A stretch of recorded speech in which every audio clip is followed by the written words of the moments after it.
the past few weeks. It has been absolutely insane over here. School has been kicking my butt. Lots of papers, lots of reading, lots of everything. But I have been seeing a whole lot of preparations for Yule videos, suggestions. Charming Pixie Flora did a whole bunch of other people did some really awesome videos. So I thought I would add to the lovely collection. Hopefully you guys enjoy. I will hopefully be making more videos soon. I hope everyone is doing well, is safe, and is happy, and everything is going well. So I will continue with the story. Okay. Grandfather, can you tell us a story? The children asked in unison as they ran up to the old man reclining peacefully by the fire. The old man sat up straighter in the chair, took a puff from his pipe, and asked, with a grin, "What story should I tell? What story do you want to know?"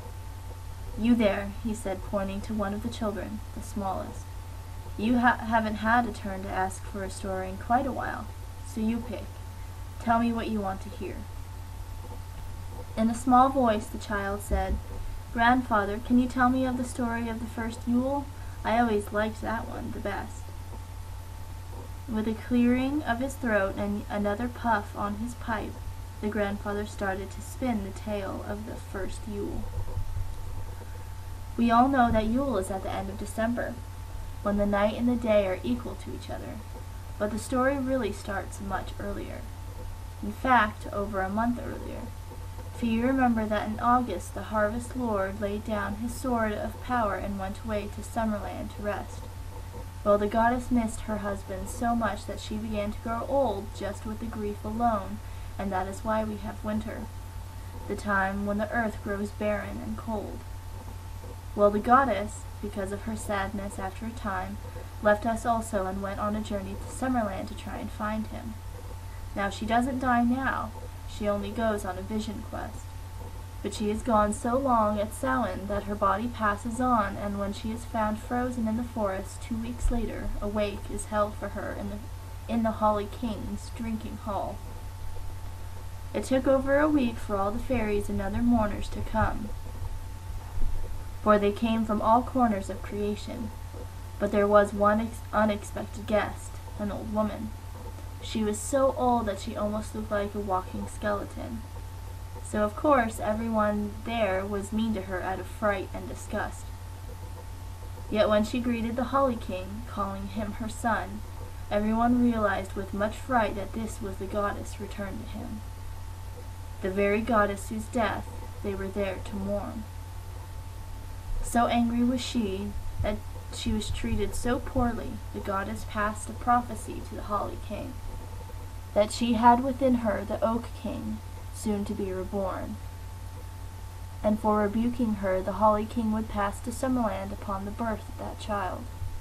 Now this scared the Holly King, and he decided to lock the old crone away in the top room of the tallest tower in all the world.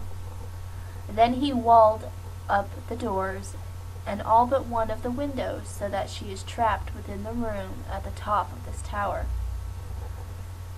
The window he left open so that he could have the birds fly food to her. Now he did this hoping that he could escape the doom that was foretold to him, but the crone knew that the birth of her child was her only hope of escape. The crone then wove magic and took the light and warmth from the sun and passed it to her son, so that in just 4 weeks she gave birth to the Oak King,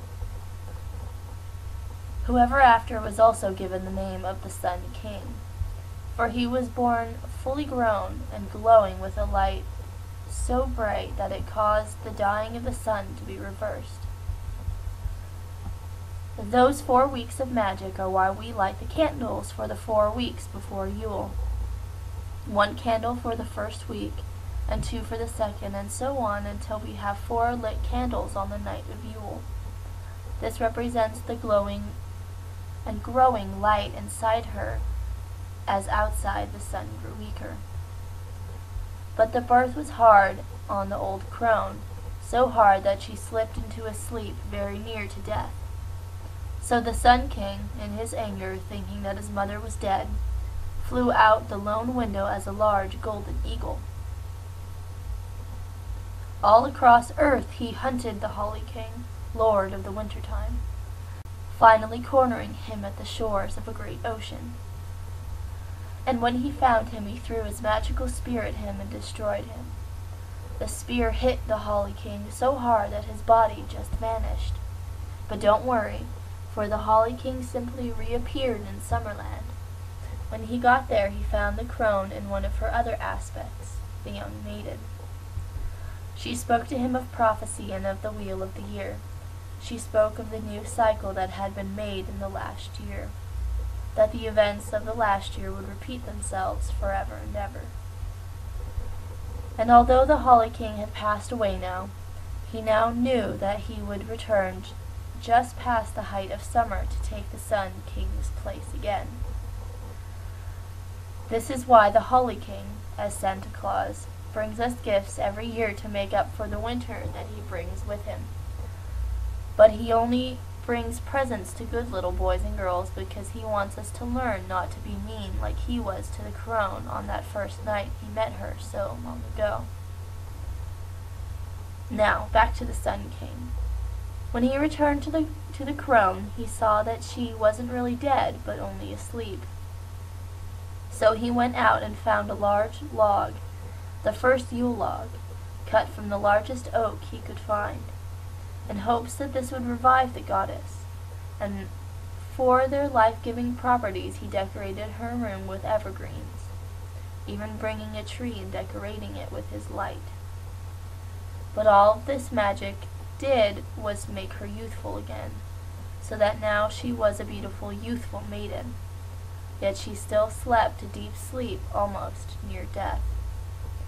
So you see, my grandchildren, there are good reasons why we do the things that we do at Yule. They served a purpose long ago, and it is good to recognize that and honor that. But grandfather, spoke up the eldest, what happened next? I know the goddess didn't stay asleep forever. Please tell us more. Shaking his head, the old man said, lunch is overdue and I'm hungry, so let us go eat. And then I will tell you all another tale. I will tell you of what happened next to the goddess and to the Sun King. I will tell you the story of the first Imbolc. So that is that. I hope you all enjoyed. Again, I will try and get some more videos out as soon as I can. I hope everyone is doing well. Love, light, and blessings, guys. Bye.